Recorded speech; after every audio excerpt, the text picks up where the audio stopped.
It's a whole new season with the same old problems. Marginalized communities under attack. Hip hop is not in the top 40, and What? our communities are looking for answers. Luckily, Okay. the politicians are leading the way. Just like my New York Giants, all we do is win. We can't stop winning. Until we Then, dislocate leg parts. then we close things out with the Robinson Report. Shout out to Welcome, MC Search. no doubt. Welcome to my Mike Sounds Nice, Season 5, live in full effect. We are still a freestyle conversation about health, relationships, and culture. Once again, they renewed my contract. This is Tim, one of the three. Glad to be in the building. Let's get it. Welcome to my Mike Sounds Nice. This is Kev, aka Reggie Jacks. You hear that? That's the sound of the Bronx. We in here. Yeah. My mic sounds nice. Yeah. Strong Island. Island. I got 2 new neighbors. They bought houses. They just moved in. Life is different. Any potholes in their lawns? Nah, man. They got brand new sod. Making my sod. Sod. They got brand new sod. So they making my grass look mighty De La Soulish. So now you're that neighbor. Yeah. I am potholing my lawn. You about to get a postcard. Yeah, it's like home garden projects. You about to get the anonymous postcard. Like, yeah. Please fix your lawn. Either that or the postcard with the recommended, like, our landscaper is looking for work. Yo. Now, mind you, A been there for generations. For real. And then, like, I got a guy. The funny thing is, he did say something slick, man, because when I put up a new fence, they had to dig up dirt, so the grass hasn't grown back. And so I was out there doing some weeding, and he came outside. He was like, yeah, you can just put new grass seed down and it'll grow back over there. I'm like, man, if you don't shut up, I'm about to come over this fence and show you some new grass seeds, man. I know what I'm doing. Why you think I'm out here working right now, buddy? Property value, man. That's the thing, That's man. right. People start protecting it. PV. That's all we got. That's all we got. Protect his neck is what he better protect. Oh, Wu-Tang is for the children. So, Season 5, how we jumping off? Get live. I don't know, man. I feel like we've been away for a minute. Football season started, basketball season started, baseball's on its way out. So the leagues have gotten started as the government stopped. Yes. Oh, and hockey. No disrespect. Hey, I'm a hockey fan. And like, I mean, just early on, it's early in the season, but Wemby looks brand new. Like, I mean, he outlined what he did this summer, who he was working with, everybody from, I think, Jamal Crawford on the handle, Akeem Olajuwon on the footwork. He spent some time with Monks. He was playing soccer. Like, he was really focused, gained a little muscle. The Spurs are undefeated to this point. He's looking incredible. You know what? It makes me also realize that, Gilbert Arenas famously was clowning NBA players for paying the $50,000 that Olajuwon would charge them, per summer to work on their footwork. And 2 summers ago, he claimed it's like, that garbage, that ain't gonna help you, teaching you 90s moves. Akeem he like basically said Akeem was robbing these dudes. And I thought it was a bunch of malarkey then. And Wemby's proven it's a bunch of malarkey now because that footwork looks tight. Did you see the other day when he was coming down court and went behind his back like twice, and then like I saw opening night against Dallas and what he did to Anthony Davis, who, when Anthony Davis is healthy, is a formidable defender. And Wemby, because he wasn't doing all them threes, that brother was stepping, going down and around. So I think Wemby's on a mission. We got the Olympics in 2028 here in Mhm. America. In 2024, he lost the Olympics on his homeland. Mhm. Yeah. I think he's looking for revenge. And they went Yeah. hard too to win in France. Like France was really on a mission Yeah. to win Yeah. that Olympic. They did well. You know, they definitely they medaled, but I mean, they They got like almost beat Kevin silver. said, America. they It weren't was a happy. Steph Curry miracle. I'm Too. about to say, if it Yeah. wasn't for Steph Curry, it'd have been Yeah. mission accomplished. You know, and it's only going to get worse because you got SGA in Canada with RJ Barrett. You know, they're going to be better. Yeah. You know, And who's gonna lead us? Bronny? I'm sorry. Did I say that? it's looking that way, brother. Even It's though looking the that way. I don't know his name, but the rookie for the Sixers has been lighting it up. Yeah. It starts with an E. Yeah. So much for tanking. Yeah, he's been hooping. They and then one thing about the NBA, it's VJ like, yo, Edgecombe. yeah, the season is a week and a half old, and we're already in the cup. Yeah.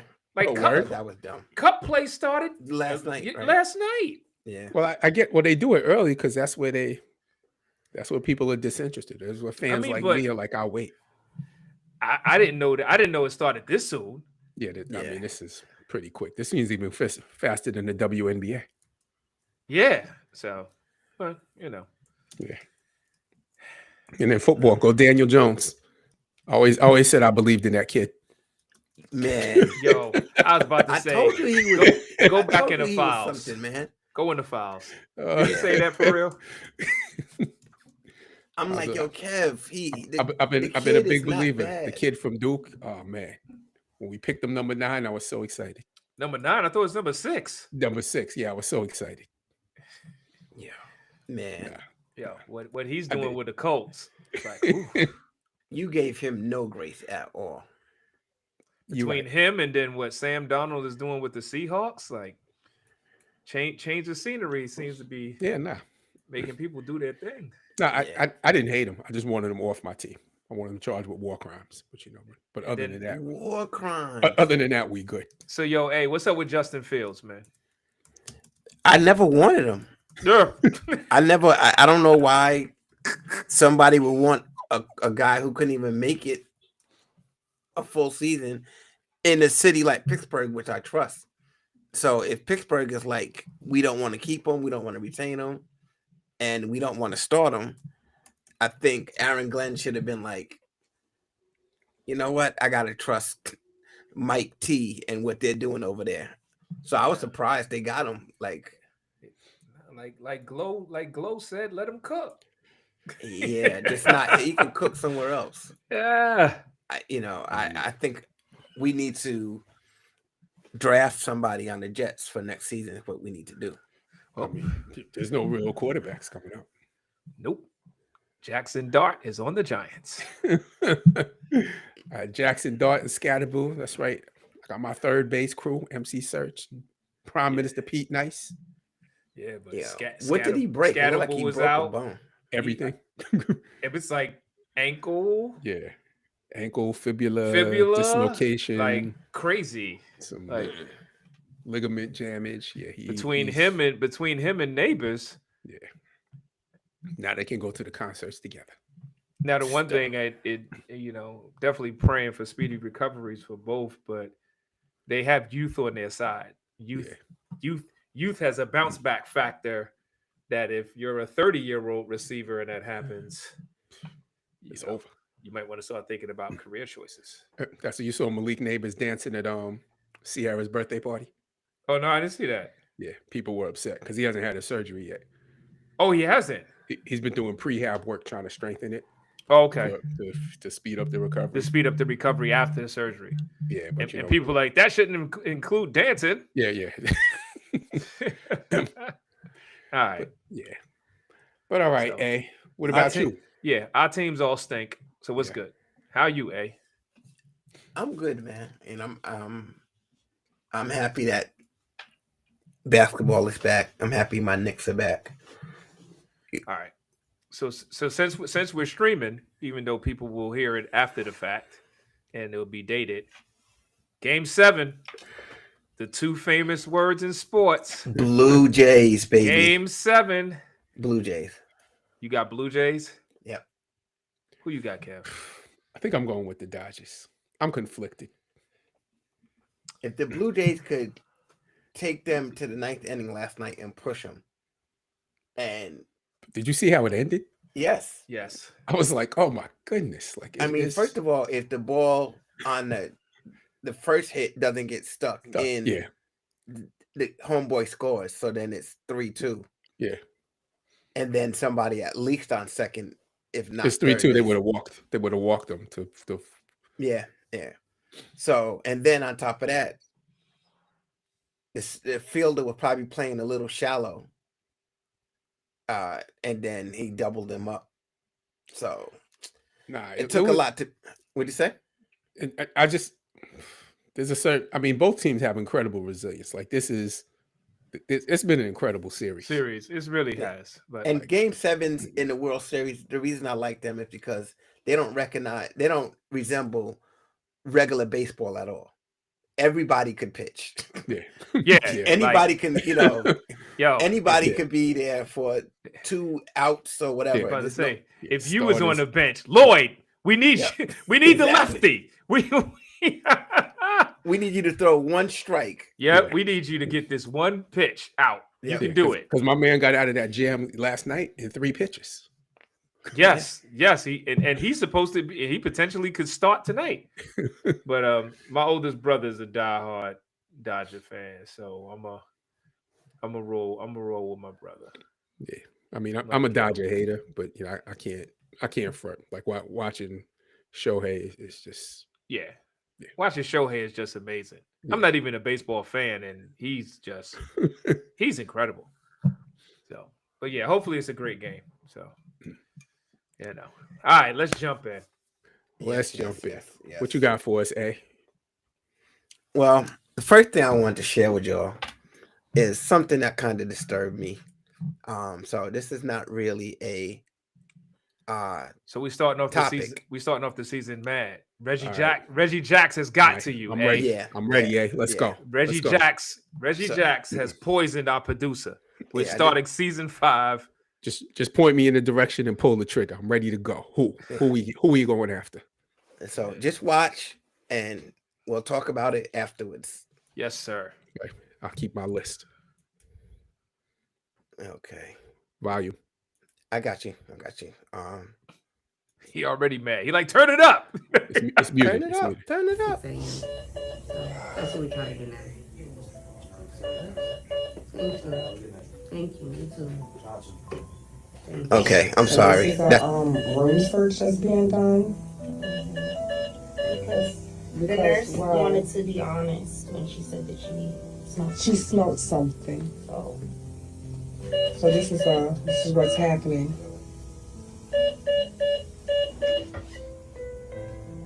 Oh no, toiletries. Oh. Stuff. This is a sick woman with sickle searching her cell. room? Yes. A sick woman with sickle cell having her room searched by security because they thought they smelled probably marijuana. Now, I want to point out to y'all, there is a curtain pulled, Oh, I'm which filming. I can't prove, but almost I'm certainly means filming. that there's probably a room. That's just water. So, did they search? Sweating. Search them also? And they're in her personal items, not just searching the room. So I'm gonna stop it because basically Go ahead. The water's still running. Same thing The that was point happening is when I that- first came here. the point is that they searched her bathroom, they searched her personal property.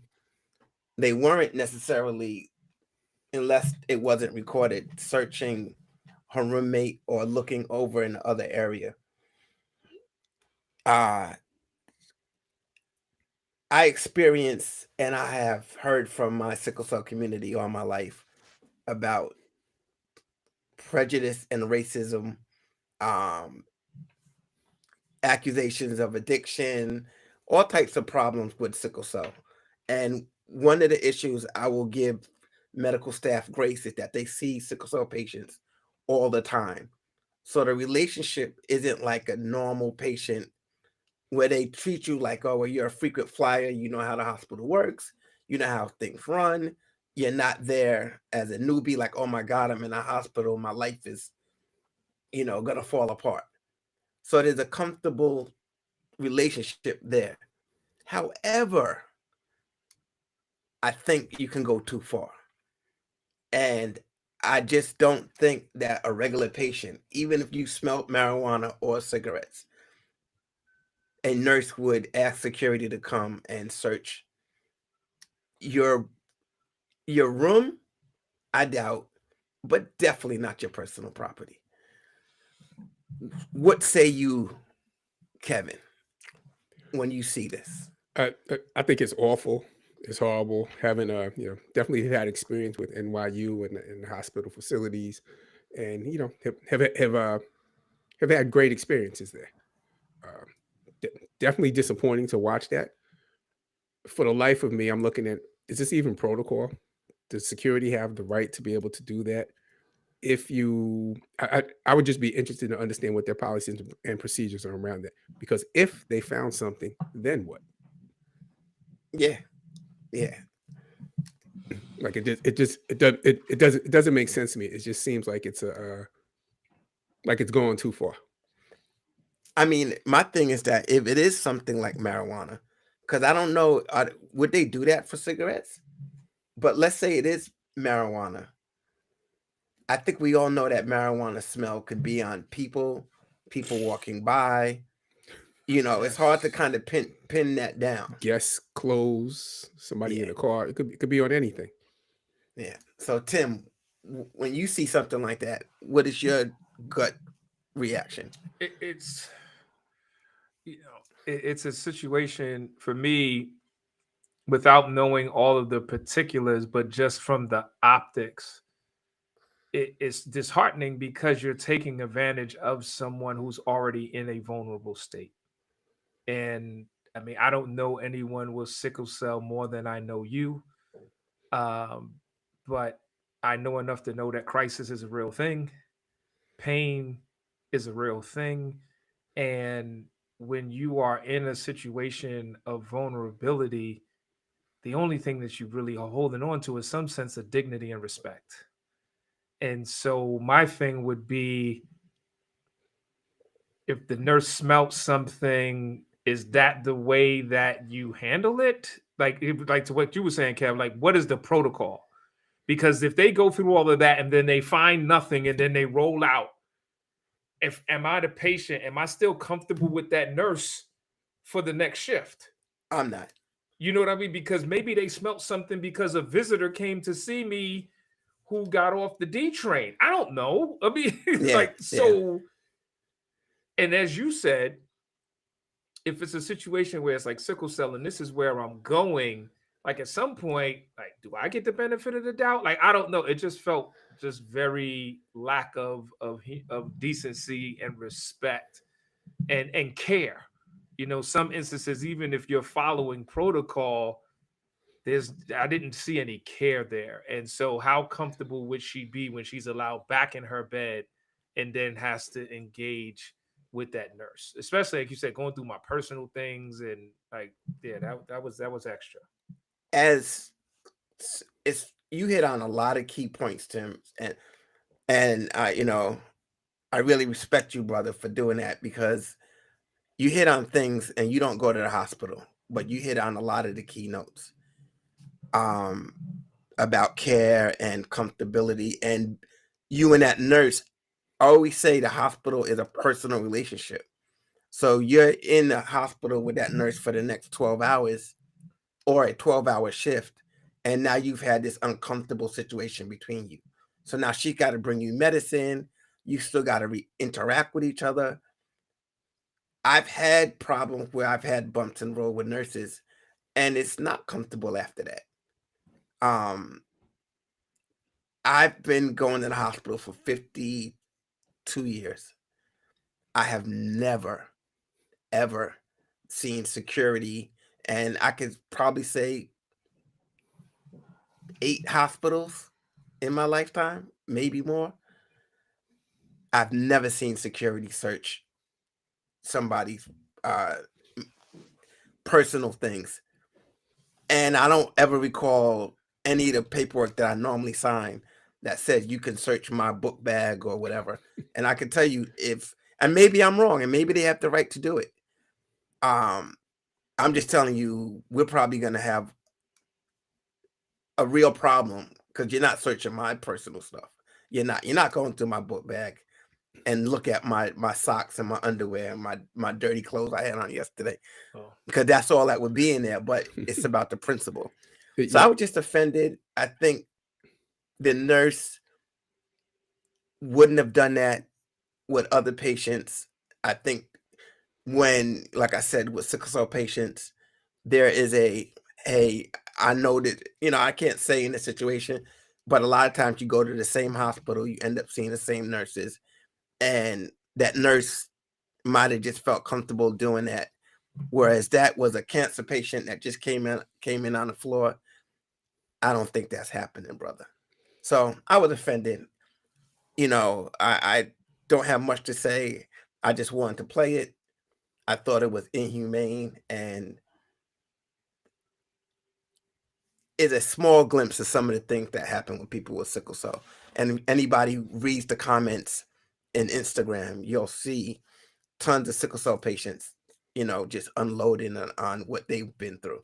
So we can move on, but I had to get that off. I just want to say I definitely, it's unfortunate. We know how Black people in pain, just in general, is treated by the medical establishment. And even though we definitely support, we all have family and friends that are part of the medical establishment. We was out there banging the pots during COVID at 7:00. Yeah. But none of those things that just because of that, we can't ignore the fact of how patients, sickle cell patients, people with chronic illnesses that are Black, how they're treated. And it's it's well known, it's out there. And if you're really interested, you should look and see. And there's a lot of information out there around it. I really want to shout out the medical community, because there are a bunch of good people in it. I really would like to know what our friend Dr. Eugene Reynolds thinks about that. One day we have to ask him. Moving on. He'd be like, I was searching the room looking for my MC Shan tape. Yeah, exactly. Where is my personal? Be like, I heard MC Shan come out this room. I saw a Kango bopping by with some fat laces in the Adidas, and like, yo, and that's when you're like, yo, he talking to you. He ain't searching my bag. Yes. Where we going next? On to the next. Yeah. You got this. I got this. You got it, Kev. I got this. Your show. It's my show. Your It's show. my band, Bleak. I was about to All say, right. yo, you've been promoted, man. Read your contract. I've been promoted. I've been bumped up contract. to junior associate producer. All right, so Lowercase letters, Kev. Lowercase. lowercase. So we took a look, and recently there was some news that came out. Hip hop for the first time in, was it 30 years? 30 some odd 30 years? or 35 years. Was it 1990? Yeah, I think it was 90 or 91, where a hip hop song was not in the top 40 of Billboard. People are upset, and of course, when you get into the Drake and Kendrick, people throwing shots. Oh, what's up with your man? How come Kendrick ain't holding it down no more? And, But you then ever seen those type of tweets? But there's also some calculations of how they they allow did stuff some to be new, there. So there was a Kendrick and SZA song. I think Luther was sitting on the chart for a while, and so under this new calculation or whatever, it got moved off, and then they come out with for the first time since 1990 or 98. So it's like there's some sort of new calculation where there's multiple metrics where how far you dropped or something in the amount of spins. So because if things haven't moved like in the past 2 weeks or something, if you've been trending down, it can count as a negative towards you. So that's kind of what happened when they got bounced off the list. But people are upset. People are like, oh, it's the demise of hip hop. I don't necessarily feel that way. You know, I love hip hop before that. I love hip hop before we had a chart. Yeah. And, And Billboard means nothing to me. if you think about the golden years that when we loved hip hop, lived it, breathed it, read the back of album covers over and over again, the same album cover, looked at same pictures over and over again. I don't think we cared about an album sale at all. Like that wasn't even mentioned in rap music until maybe mid '90s. Rappers started talking about how many No, well, albums they EPMD. sold. Huh? EPMD was the first I remember. Yeah, yeah. But 30 that days wasn't later, even the LP went gold. So what you Yeah. saying? yeah. I But even that think wasn't like that was a metric flex the way that you speaking Yeah. about A. yeah. You know, like the Jay-Z, I go plat every year or whatever. Well, he couldn't say that for a while, so he had to grow to that because yeah. I think to the point what you're saying, like we are pre-Billboard, so our connection and our affinity for hip hop, like to the point where if you was on Mr. Magic or Red Alert and was on a tape that got brought down to DC that was bumping in Drew Hall, like okay, case in point, I could say full on when Rebel Without a Pause dropped, we were not caring about Billboard. Yep. When 3 Feet High and Rising dropped, we were not caring about Billboard. With Native Tongues and those things, Latifah late, like for us, it was like, yo, if this joint could rock the party, I mean, okay, we are all 86 babies. No tricks in 86. It's time to build. Eric B. Easy on the cut. No mistakes allowed. Because to me, MC means move the crowd. And the fact that we was a part of that crowd, that was it. Yeah. So, but then as we grew, it's like, oh, this is really a business and blah, blah, blah. But I think right now, hip hop is popping up in so many different places and spaces. I don't think that charts matter the same, where I will say at the time when both of you all were part of the established hip hop media, I think during that season, charts mattered. Yeah. But I would also say that a positive record review to me was more valuable than, certain charts.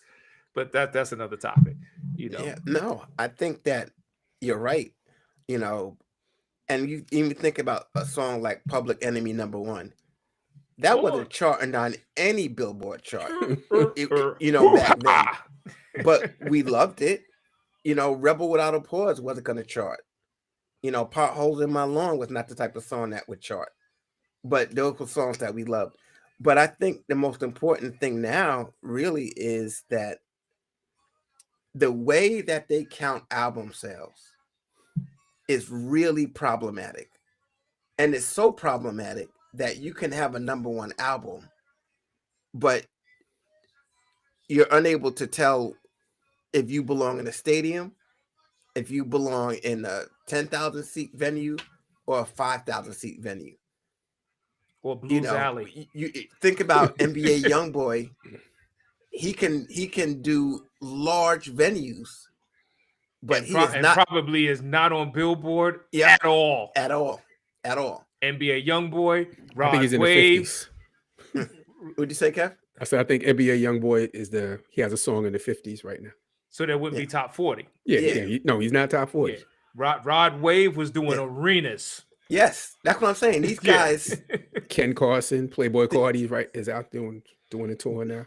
Yeah, there is no correlation between album sales and stadiums, and we come from a world in music in which that was always the case. Yes, hip hop, pop, whatever.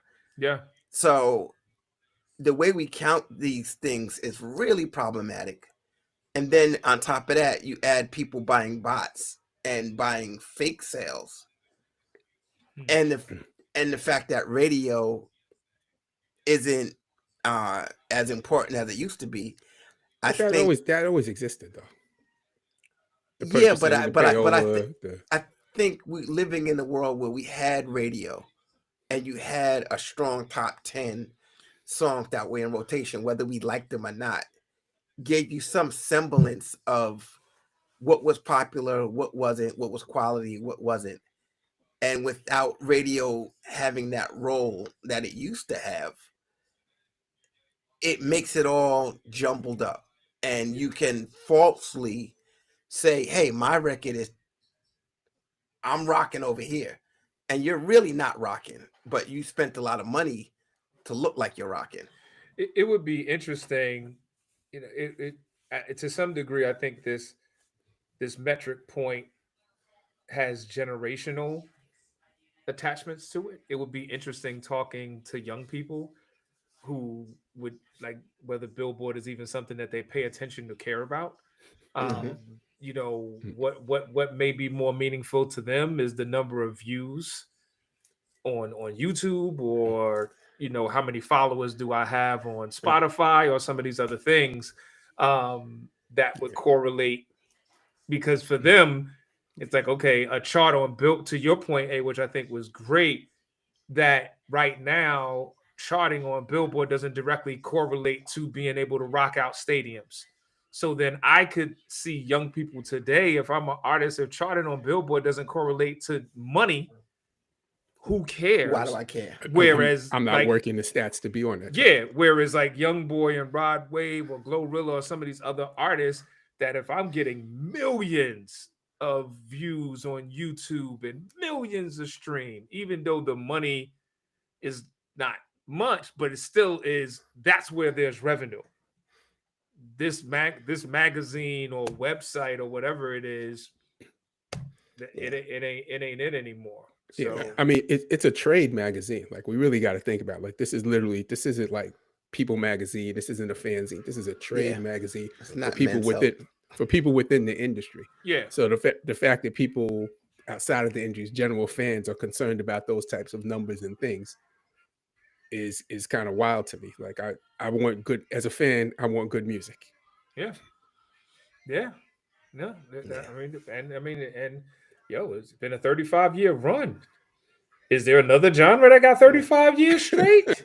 I mean, Yeah. And if it is a true decline, I think it's because there's a true decline in music across the board and the quality of music. or the appreciation of it, or And because we're not baking a cake when it comes to music anymore. And when you bake that cake and you have that slow grind and you build up your fan base slowly and you build it touring, and your Jay-Z, Kev, when we saw him do Ain't No N-Word, and like the one there I was got.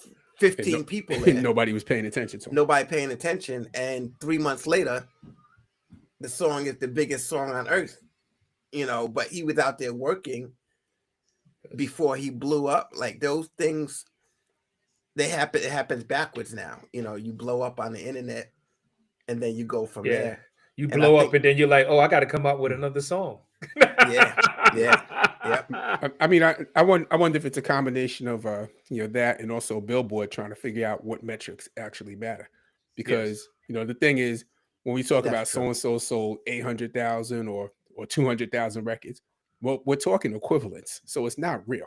Yes. And like, it's one thing. We were all around. We on Tuesday we show up at the store. No doubt. When a unit met a unit, it wasn't a make believe widget. A unit was a tangible. Yeah, Here you And go. That you paid money for. This was a unit. that Yep. was a unit. And it's completely different than just streaming it at Thursday night or 12:01 Friday morning, which all these kids do. Yeah, My son will be staying up late. Oh, so and so's about to drop. And you gotta decide what you said, to here spend your goes money here on." goes the book that you Yeah. read. Yeah. You read from cover to cover. And More than once. more than once, and you're paying attention for the art. You got like this Yeah. was a double CD. So this was Like who produced this? Who was on this? Yeah, Like now, like, without a now doubt. you have to. You got to go you get the to. good cover art. Like You got to without go a doubt. online to another source. Yeah. Like, I could listen to it on Spotify, but then I got to go someplace else to find out the producers, or like the credits aren't always together on and then Spotify, who these other sampled streaming what services. and all this. like- Yeah. Like, So it's different. the And experience has changed. the experience has changed, and I think that Billboard is trying to stay relevant, and they're just going to continue to work the things. Look, you got my man upset. He Yeah, disappeared. Hey, so matter of fact, hip hop ain't on the charts and A ain't on the screen. Ain't on the He's screen. protesting. Like, no justice, no beats. Back on the scene, And he's muted now. and he's muted, but you can't I'm stop back. his I'm flow. back. I'm back. I'm sorry. Okay, guess who's Bizak? It's my boy Yes. A Misak, aka Mr. Pack and Pitch. Yeah. But to your Shout point, out to Kev, any Lu-Fi people that are watching. I know y'all out there listening. Exactly. But- we got receipts on all of y'all. What's to up? your point, Kev, Billboard has readjusted that metric of trying to do equivalent album sales more than once Yeah, they're gonna because keep- they've they're known gonna it's have to not keep doing it. worked. So Yeah.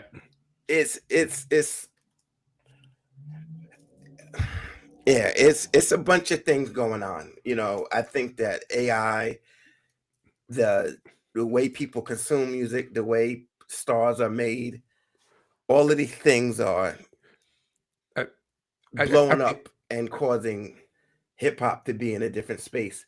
And like I think said, the- I love the art form, but I love the kids more. And if they came up with their own new art form tomorrow, Wouldn't be bad I'd be at it. perfectly fine Yeah. with that. I think the problem is they're trying to make it. They're trying to fit it into the legacy framework, which we're all used to.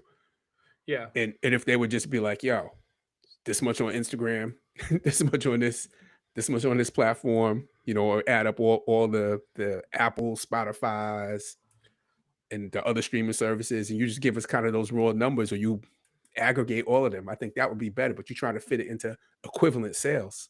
Or it could just be like A said, like, yo, bro, we had an amazing run.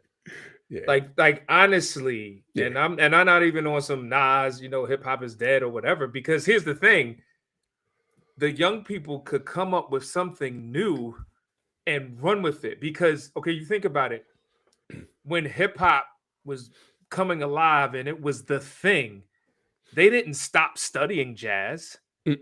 They didn't stop making Yeah. jazz. Like Hip-hop ain't going you know what I'm anywhere. saying? Yeah. It's like, so Yeah. if young people come up with the next thing and they run with it, it Yeah. doesn't mean that hip hop dies. Or you don't get we new hip-hop still music. get Yeah. still get to study it. We still get to love it. We could decide whether we still want to do it. We could begin to see its influences in the next thing. So I think sometimes we are holding on at our own demise, like suffocating ourselves because we can't imagine it still existing if it's not on top, which Yep. is crazy. Yeah. Yeah. So, you know, so young Yeah. people, do your thing. Yeah. We're Whatever here that is for for it. y'all. Whatever do that your thing. is. whatever it is, whatever you like. And on a Sma- side note, Eric Sermon got new music on deck soon. So Oh, Yeah, I Big see- L's album dropped yesterday. I see somebody said that we can't talk hip hop no more. They mad at me because I think I burned Illmatic in an old borrow and burn. Oh, So Chuck is out here blasting me. He said I can't talk hip hop no more. I'm sure it was a tough decision, but you know. So you said Big L dropped yesterday? Yeah, Big L dropped yesterday. And for me, I think, you know, I'll get to it in the Robinson report, but there's a song called Ayo where by Coast Contra, and the first verse is by Eric Jamal, and he does a rhyme where hip hop is a woman in the hospital, like on life support, and they're in the waiting room and they're trying to save her. So, you know, there's some criticality that's out there. So we good. So Yeah. hip hop was just as alive when it was on Billboard, and if it's not, so what? We still good. There's a lot, and there's a lot of people who are still identifying as hip hop that's coming out with music. Shout out to Nas, like just what he's doing with Yes. not just Nas the artist, like real talk, like Nas right now, what he is doing to just preserve and curate hip hop culture Yep. Forgetting Billboard, forgetting whether it charts, but just kind of the legacy work that Nas is doing right now. Like Yeah. respect to Nasir Jones. Like Yeah. he's been in his bag. He's doing it. Yeah. It's like the thing that touched him in hip hop, that touched his soul, that made him happy. Like him and Ghostface are two people that like remind me. It's like the thing that brought them joy. They want to preserve and honor them so much. Yes. And Nas is on that heavy. And the best thing about it is he put his money behind. Yeah, like that's the beauty of it, because he's putting his money behind it. It can be what they want. Yeah. So it's not like, oh, I need the commercial hit, I need the radio hit. So to what Kev was alluding to earlier, they survived having to fit into boxes. They survived having to be formulaic. Now they get to do it with a freedom that they probably didn't have since before they were signed. They're doing it's he's doing the Mob album, right? He's doing the Mob Deep Yes. album. Yeah. Yes. Yeah. Which is crazy. Yeah. Like, And I know Eric Sermon, he was on Bag Fuel a couple of weeks ago, and he was talking about all on his project coming up. He has a bunch of rappers that have passed on, and he got verses from them. So he got a verse from Big L, he got a Biggie verse, he got a Pop verse, he got some other artists who have passed away, and he's producing with new music now, amongst doing other things. yeah, But he's about to come back with a few projects in a row. that's what's up. Yep.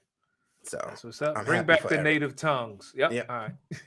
Bring back Cruz. So where we going to next? Where we going? All right. Since we're no longer on that chart, Since we're no longer on that chart, since hip hop has been furloughed by Billboard, my fault. New York Let's- politics. New York politics. I'm in Here a New we York. are. I'm in a New York state of mind. A What? New York state of mind. You're listening to this? The big deal. All I see all across the country, everybody's concerned about the New York City mayoral election. It's Yeah. final voting day. We're still in early voting. Final voting day takes place on Tuesday. We have Tuesday, November 4th. Tuesday, So, November 4th. We have we have Zoran Mamdani, who is the Democratic nominee. He's from the Democratic and the Democratic Socialist Party, who beat Andrew Cuomo in the primary back in June. Andrew Cuomo took his beating and then decided to come back and run as an independent. And then we got Curtis Sliwa, who runs for mayor nonstop with his tam on. with his Yo. with his red beret on. shout out to the Guardian Angels. Kurt, he's been on the train since we were on the trains, B. Yeah. And Like- I ain't seen a guardian angel in the last 15 years.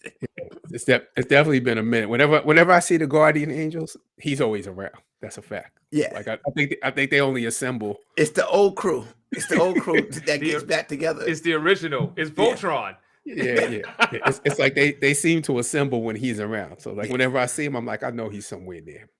Yeah. I'm telling you, they like the S1W in Public Enemy.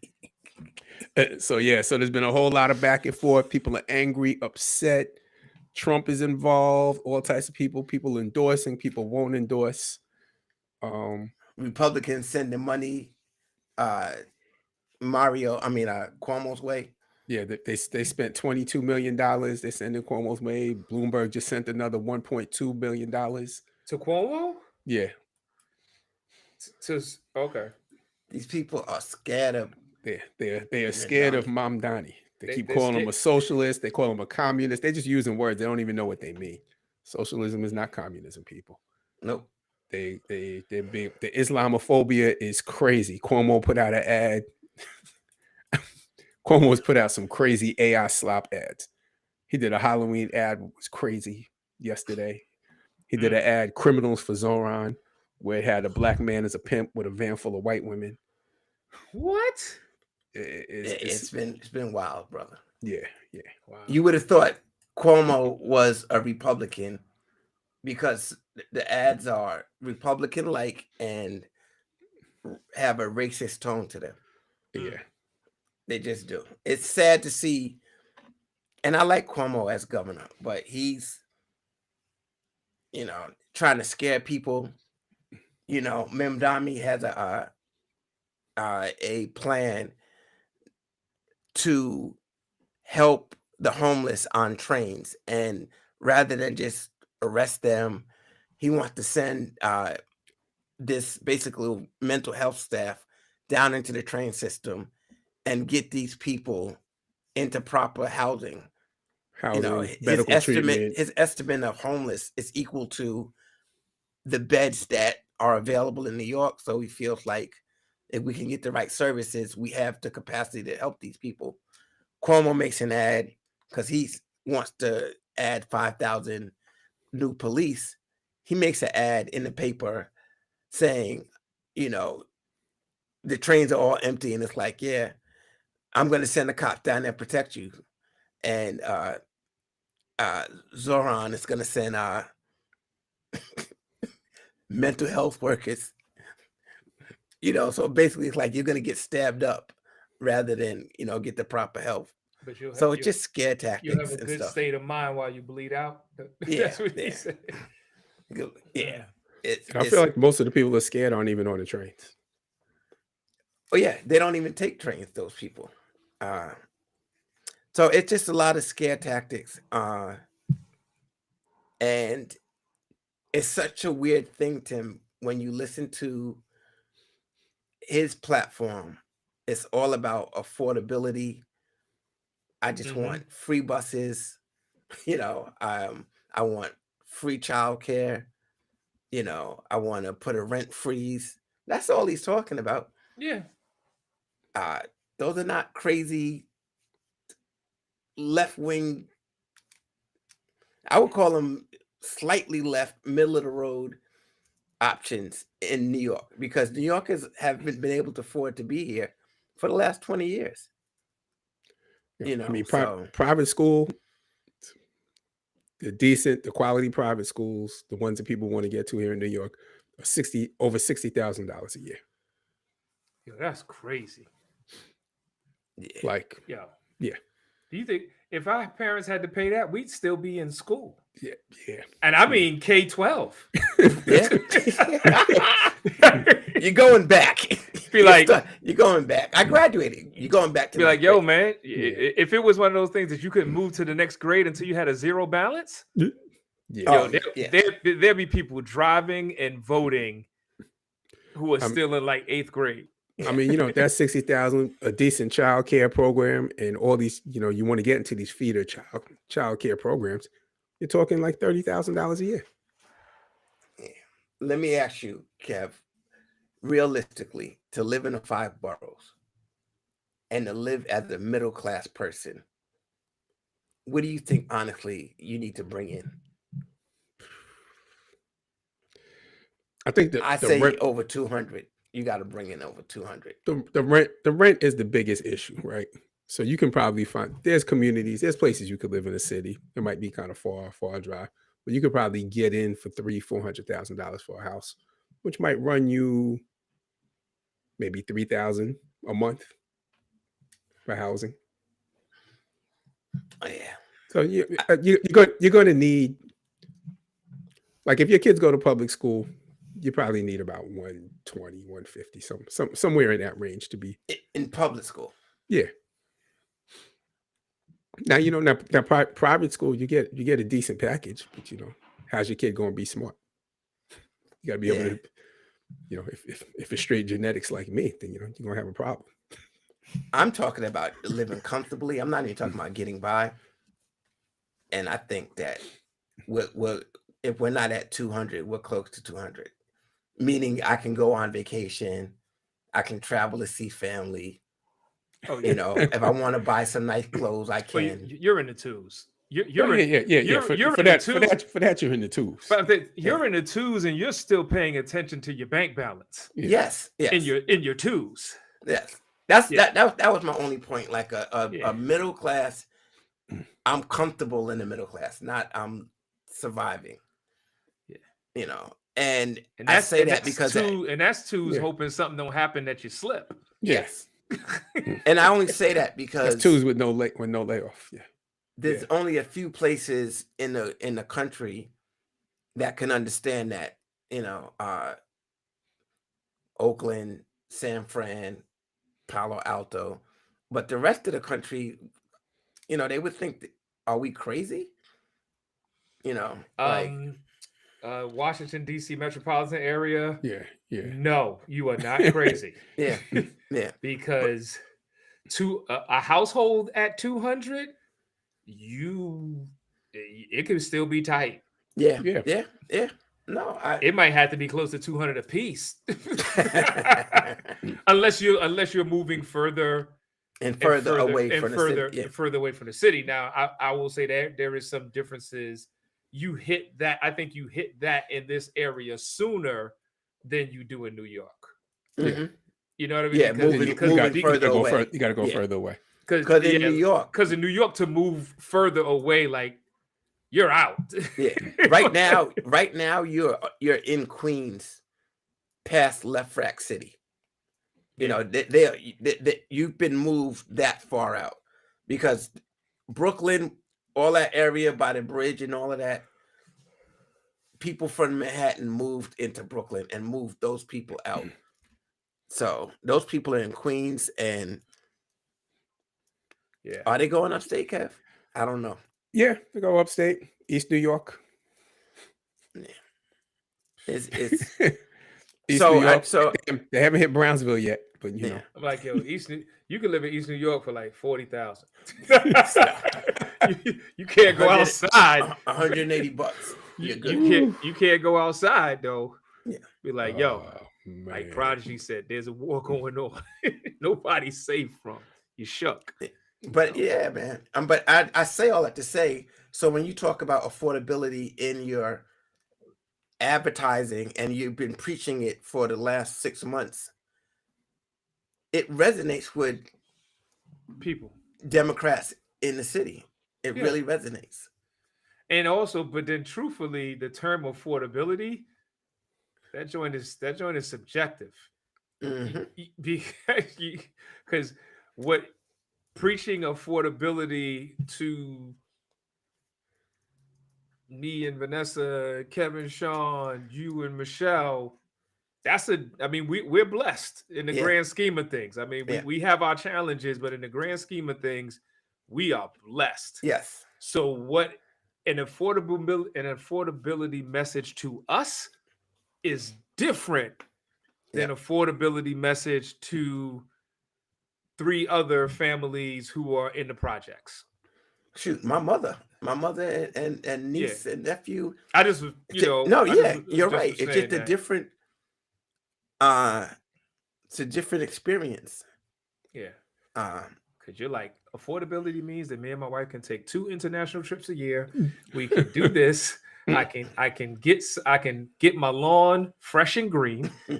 and that's affordability. Yeah, Kev it's- is like, you know, my son could be in college, and my wife and I are still good, and da da da da.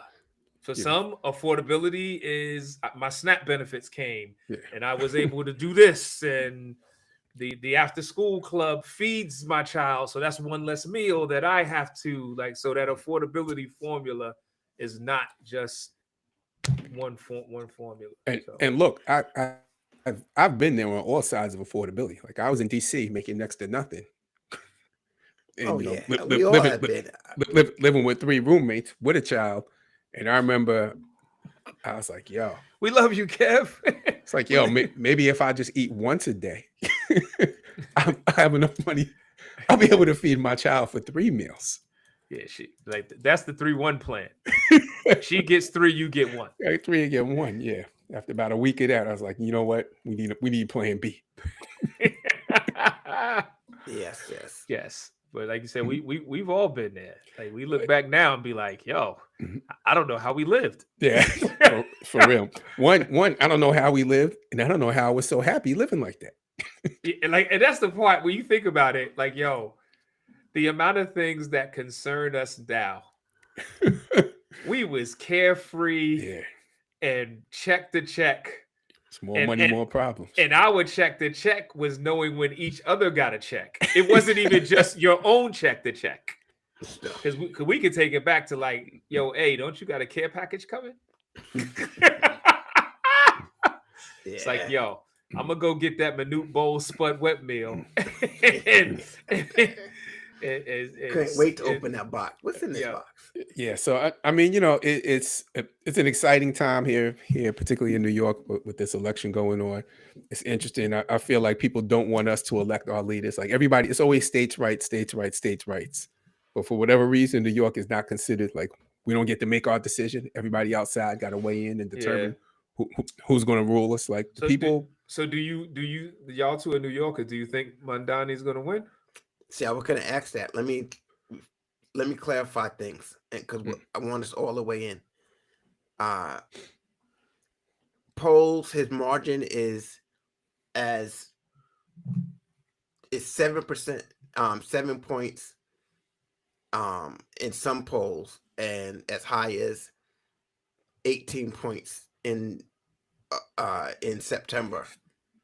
You're describing his lead. Yeah. Yes, right now Okay. his lead is 7 points. Yeah, it was As of- 18, and then Mayor Adams dropped out, and then most of that support went to Cuomo. Cuomo. Yeah.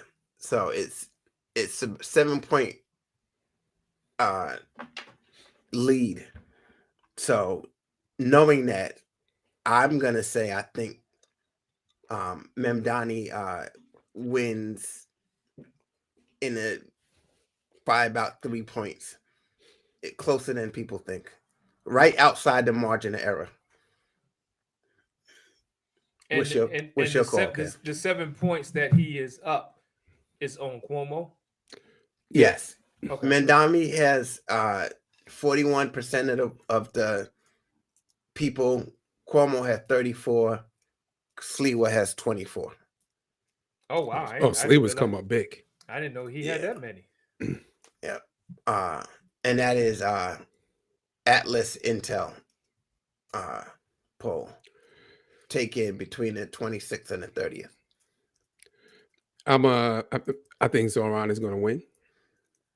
I think that the kind of the numbers that I saw, and I was looking at some just some things about the early voting concept, and I think there's two things that's going on. The media is definitely behind Cuomo, so the media is pushing a lot of stories to make it seem like there's momentum and inevitability as far as Cuomo being able to win. But there was somebody, and they were talking about just the stats of the people that are voting, and he's in the range of like still driving those young people to the polls. He's within like it's all within the range. Like things are still working according to his plan. You know, Okay. even if they get record numbers of people out, Zoran got the most amount of votes in the history of the New York City primary. Really? You know, he got a lot of young people involved, and young people are still coming out to the polls in the early voting. And even though they typically vote on election day, so I think his numbers are not. I think he's still continuing to drive over the finish line. So that's why I think he's going to win. And Yeah, we'll be close. yeah, and I think that people need to realize he did it really grassroots, standing out subway stations, knocking on doors. In last December, he was like at 1 or 2%. Yeah, walking city blocks, talking to people, touching the people. So this is an election where there's a portion of people who actually feel like they know him because they met him, or they walked past him at a train station, or they saw him out in the street. So really grassroots, well run campaign.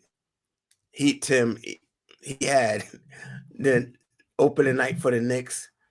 He had a commercial using the Knick logo, and it had Zoran as the instead of New York on the jersey. The Knicks lost their mind. Then on Thursday, he did Law and Order. When Law and Order came on Thursday night at 8 p.m. Mm-hmm. So he's taken all of these iconic things that we know and using them as like commercials to aid his run. So it's funny, but he's like doing things like he has people who are running a campaign really well. Yeah, he's Some of got those good people people. got- He's tapping in. He's tapping into people's excitement and getting them Yeah. excited. Some of those people are going to have national jobs who Oh, helped him. absolutely.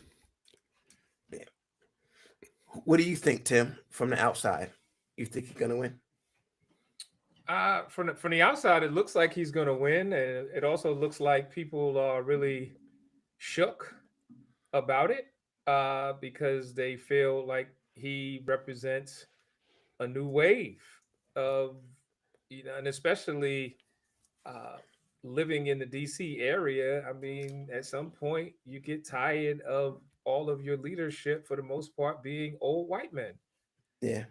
And I mean, and I know that that's not the case, but I mean, the propaganda optics, Yes. you still see predominantly old white men. And so from the outside, this person comes across as just a breath of fresh air. So it's like, yo, it's something different. Even if I don't fully know what it is, I know enough about what is, where I'm like, yo, man, we got to try something else, because he can't be worse than what's happening right now. Like, Yeah. so so it almost is not necessarily hooray, but at least there is always the presence of hope in trying something different. I am So amazed by the way people in New York feel about him and the way the national media has done a good job representing him as a really radical, crazy yes, figure. And I asked this of a good friend of ours from Atlanta, Sam, and he felt like, yeah, he's a little radical. And he kind of felt like, hey, I don't know if I should trust this guy. You could see that there was enough press that gave an intelligent person pause, because he's only getting a national picture. same as me. Are you feeling the same thing in DC in terms of how he presented? Yes. Oh, he's presented borderline off the hinges.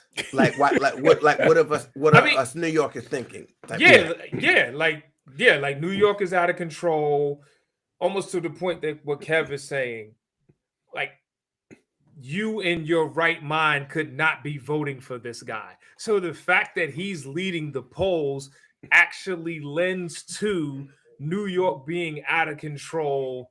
We need to take it over. wow, that is scary. I get it. They talk about taxes. Like, here's the thing: he's talking about raising 2% taxes for money that you make over $1 million. So your first million, same tax rate. So if you make $2 million a year in income, you will pay an extra $20,000. I'd sign up for that. Now, but With the people are acting like, quickness. how many New Yorkers that actually live in New York, that are citizens of New York, how many of them is that really impacting?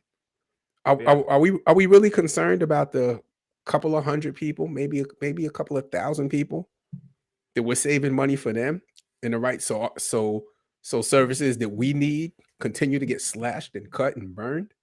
Yeah. And That small group can fund schools. They're good. yeah, and Minister Chuck Webb made a great point in the chat. The real term is not affordability; it's survivability. And that's really where a lot of people walking this earth these days are at, especially when SNAP benefits are in danger. And to that point, it's and with that, it's a great opportunity to kind of pivot, because this whole notion of affordability, it's okay. I could sit down with my family, and I could live within my means. I could be out here doing the responsible things and trying to save and this, that, and the other. But because y'all just shared about that feeling of what's happening in New York. Okay, well, I live in the DC, Maryland, Virginia metropolitan area. This shutdown impacts everybody, Yeah. Wow. but that joint feel different here Wow. because there are hundreds of thousands. There's thousands of individuals in communities right around here who, when they're furloughed, then all of the businesses that need Restaurants. the restaurant, Yeah. all of those things, Sweet greens, the all domino effect of that is happening. And I have yet to see a bill collector say that while you are being furloughed, you don't have to pay. And once you start getting paid, we'll work with you. Yeah. I haven't seen Yeah. that. I mean, I laughed. I mean, I laughed because Yeah. I knew where you were going. It's like, yo, Yeah, I'm involved in a shutdown. Can you take care of my mortgage? Nobody cares. not at No all. one cares. Not at all. And then here's the thing. And you never want to be in a position to feel some kind of way about other people who, like, okay, so those individuals who are not receiving their SNAP benefits today, heart goes out to them. That working family who now for this past month has not received a check. Hmm. And there are a lot of two-person income attached to government. So now, but you don't qualify for those other programs.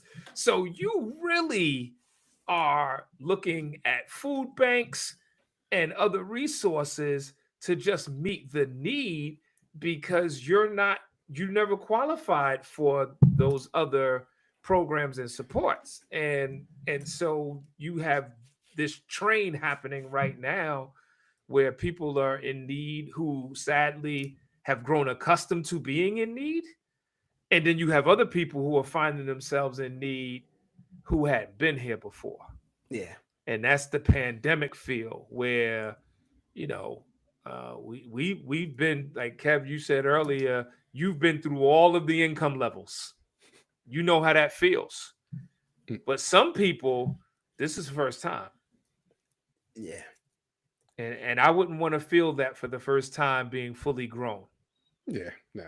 And we live in a country where the president has emergency SNAP funds because all of these programs have emergency reserves, and he didn't want to spend it on a political level to cause upheaval within the Democratic Party. That people eating could take secondary status for you to pass a bill shows that we're living in times where I don't care what you say about Republicans generations before this, there's no Republican president that would have ever done that. Ever. There's not one.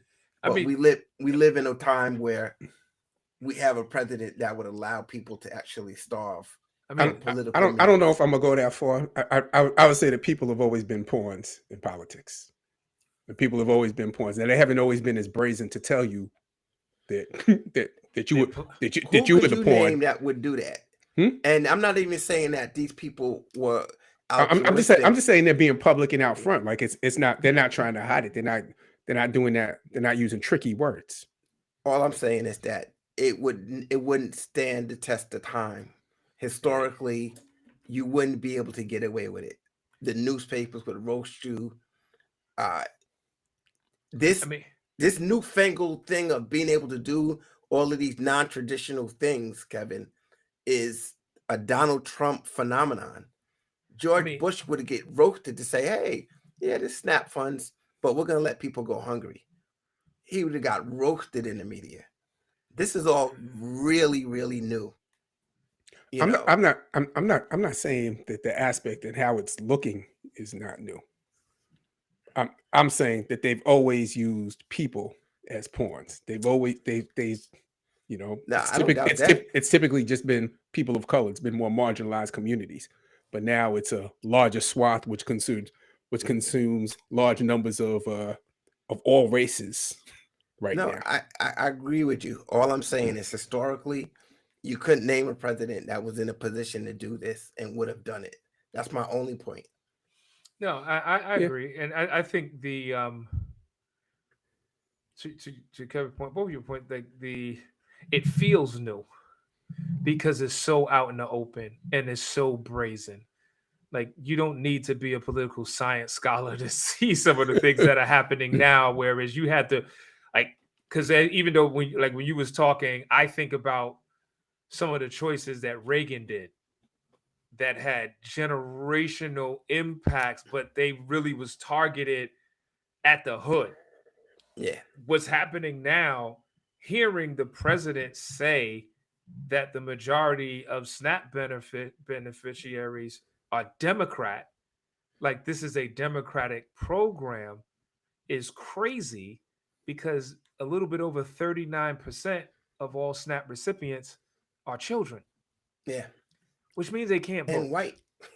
But my thing is, I didn't want to go to ethnicity. That it's like you are making this political when almost 4 out of 10 are children, which Yes. means they can't vote. So it was just, and then you could look at how it hits so many of the states that you won, sir, in the last election. Yeah. So, yeah. So, but it's just to make everything political like that. But I'm hoping that by Monday they make the decision to Release the funds. Release The those judge funds. said But it, they were right? saying, yeah, but they have till Monday to. He asked for more guidance. He's gonna do his thing. He's gonna slow walk. Gonna ask more questions. What do you mean by that? Exactly what Yeah. like. And because it's not the contingency fund, I don't think is the full amount that is needed.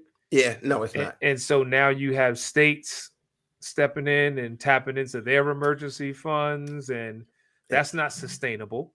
No. And you still have a stalemate with this shutdown. Yeah. Like, it's been a month and They won't even meet. They're not even working. Like, yes, I think the Senate is on recess out. Like, so at this point, you're not even meeting. No.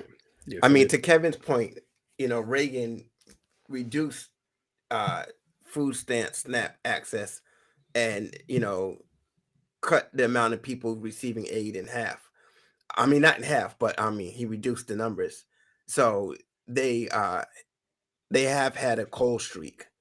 But it's another thing to be like, hey, I got this money here for you, and I can help you. I got this plate of food right here, but I'm not gonna share it with you. I mean, they do in prison, if I can't eat, nobody. They making your plate and knocking it off the table. Like, come on, what are you doing? If I ain't eating it, nobody eating it. But yeah, you can smell that. Can't you smell that stew? But Can't you smell that gumbo? Real quick, I just saw in the New York Times Obama called Mamdani and praised him for his campaign and offered to be a sounding board for him. Yes. Stephen A. Smith went off on Mamdani. I watched the whole episode. And then you see when he called him, all that smoke he had went away. I watched the whole episode. Tim, he was giving him the business. Oh my God. He was like, oh, why aren't you talking about affordability? Why aren't you doing this? And he was talking real greasy. And then he called up. We can't have a socialist here in New York City. This is New York City. The man called up, was as polite as can be, Tim, answered every question, made all the sense in the world. No, he only gave him 2 minutes, then put him off. Yeah, but Stephen A. didn't. Had zero smoke. Yeah, all that smoke went away. It was the same with Serena's husband. What's my man's name? Yeah, I saw that. Yeah. It was the same energy in the face, like, oh, okay. Yeah. But yeah. But that's where we at. That's where we at. So now it is time. Wait, November is Hip Hop History Month. We don't need the charts. Hip hop history. There you go. So now it's time for the Robinson Report. We need a great Robinson report. We're going to talk about those things that are giving you life. Hopefully Reggie Jackson's not angry. I'm not angry today. I'm gonna talk about Aaron things that might get be me angry. He started the season off angry, so Yeah, Yeah, we gotta I, watch our producer. but Plug, I have to go after Aaron because I'm not sure which one Aaron's going to use. plug one is upset, so No, A, no. A can go first, and Reggie Jackson. Yeah, I'll yeah. back cleanup Yeah. Okay. Well, just in case I gotta save it. mine is something that a lot of people might have seen already, but it is The House of Dynamite by Catherine Bigelow on Netflix. If anyone hasn't I seen haven't it, seen it. I haven't seen it. So tell me about it. it's an incredible film for me. Other people may feel differently, but it is about a nuclear incident that occurs, and it's about America's response to that incident. And it is such a, to me, well done, source piece of work where you accurately get to understand America and our relations to nuclear weapons, something we don't talk about anymore. We act like it's resolved and we don't have to worry about incidents occurring, and that's nothing is further from the truth. So I think it's a good reminder of the fact that we live in a nuclear age and we have countries like Russia that are more aggressive, North Korea more aggressive, China more aggressive. And I encourage everyone to watch it. I don't want to say too much about the film. There are some things there that people may not like, but overall, I think it's something that will entertain everyone, or keep you at least captivated for the whole film. Gotcha. So that's my Robinson report. That's your Robinson The House report. of Dynamite. House of Dynamite. I watched it. That's his Yeah. Robinson report. Yeah, Kevin. But all right, Wow. but this is Tim. No, This is the no, person no. I said. I was gonna say that was a real like men Okay. on film moment. Hated it. Tim. Let's put it this way. I said, you know who Catherine Bigelow is, right? He goes, no. I'm like, oh, that's James Cameron's ex-wife. She did Point Break with Keanu Reeves. She did The Hurt Locker. She did the Bin Laden film. What's the name of that movie? I forget the name of that. I'll say it in a second. And he's like, what is Point Break? I'm like, you've never seen Point Break before? It's like, no, I have no interest. You never seen A Hurt Locker? No interest. I don't like those kind of films. So I have an eclectic taste. I said that to people so that when he gives you a response of, I watched it and I didn't like it, this is the person who has no desire to watch The Hurt Locker Oh, or Point Break. Wow. Take and Wow. do what you Wow. will with that. you like Cuomo? You putting words in my mouth. I didn't say I didn't like it. I said I Yo. watched it. Yo. But this could be a Robinson report first. All right. That's A- like a your battle opinion doesn't matter.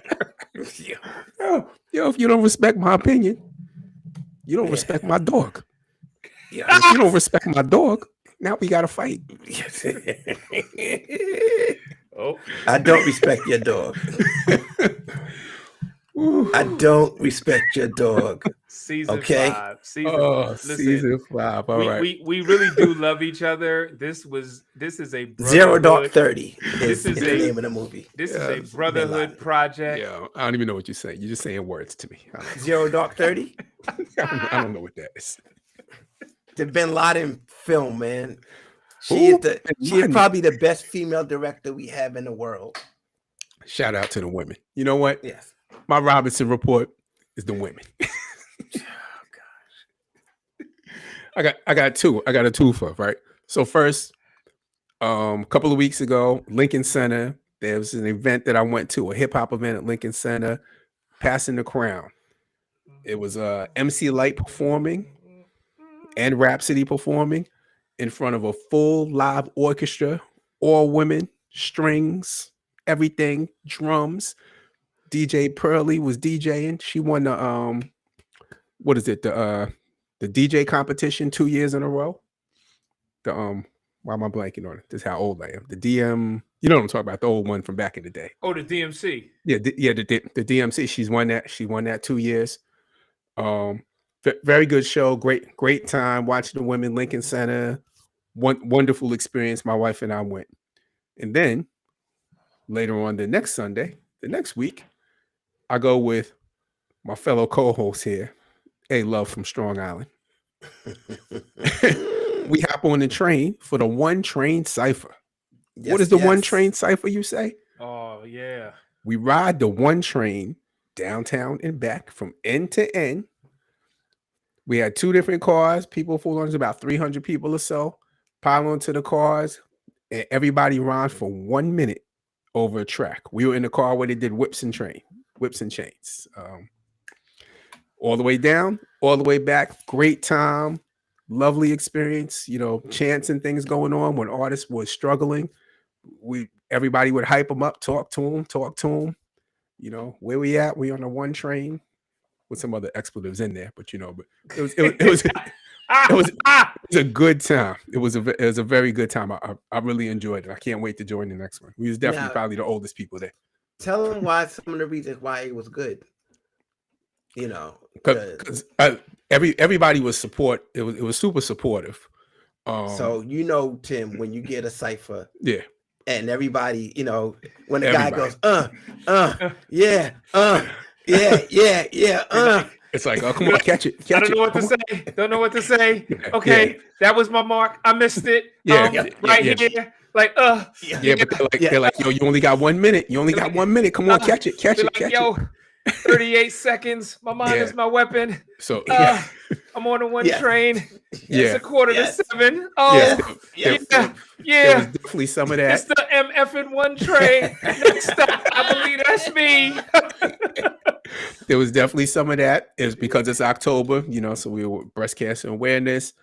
Everybody wore pink. Just the majority of the people wore something pink. B-boys in pink, Tim, Yeah, supporting breast Pink cancer. sweatshirts, t-shirts. dope. That's Some of dope. the rhymes were about that. It was a great environment. So And- much that we generally know beforehand at least a month, brother. Yeah, I we really would like like Tim. you We to need Tim out. here. come out and spit. Like if Oh, we they, can arrange let, it. they let people get on, or you Yeah, had like and- yes. Yeah. You just sign up. Yeah, You just The one- sign up. And what was so dope, Tim, is that you know how the subway is, right? They're like in the middle door. You spit, and what they say is after you spit, when the train comes to the next section, you get off the train and walk to the back of the car and get back on the train. So you have so this the line keeps moving line forward. Yeah, of MCs moving forward. Yeah. And Tim, you didn't have to ask anybody to, hey man, you gotta move, or hey man, it's not your turn. It was all B-boy love. That's why I was like Kev, wow. tell us why you loved it. yeah. Because the B-boys were supporting breast cancer. They were well behaved. They supported each other. I don't mean to jump on your Robinson report. No. Kev. It's You all know, love. You know, was but it there. was such a beautiful event. It was such a beautiful event for hip hop. Like, and And see, that ain't about Billboard. That's No, not about. hip hop. I would say if you in the city, if you in the vicinity, check on Instagram, One Train Cipher, and come out the next time that they got it going on. It's definitely an enjoyable event for me. I enjoyed when we pull in the stations and watching the people looking at the train like, yo, what's going on in this train? yeah, people walking on and like It's like a whole lot of ruckus right here on this train. Yeah. That's what I Some was gonna say. So some like people got on and got off yeah. at the next stop. Yeah, so so the cops, the one- cops 145th let you do it? and Yep. 145th, the cops got on. There's like 4 cops at the station. 2 got on the train, and because we were standing right there next to one of the producers, I tapped her. I was like, yo, the cops just got on the train there. And he's like, nah, we good. It's like, all right. And true, like they held us in the station for a minute. They stepped off and we just kept riding. Okay, that's what's up. You know, Yeah. to the point where we didn't even have to get off the train. I think they turned us around fast. So when we got all the way down to South Ferry at the end, They turned that joker right around. They didn't run into the yard or nothing. No breaks. You're like, bring that back. Bring it back. Take these fools right back. Yeah. Oh, that's Put them right back in the Bronx. Yeah, no, it definitely was. Yeah. Lovely. Yeah, it was cool. All right, no, that's cool. That'll work. So those are two great joints. One Robinson report talking about hip hop during homecoming. There's this bars on I-95. They came and they set up shop at Howard, and so students submitted their rhymes beforehand, and they selected 10 students to go, and they filmed them.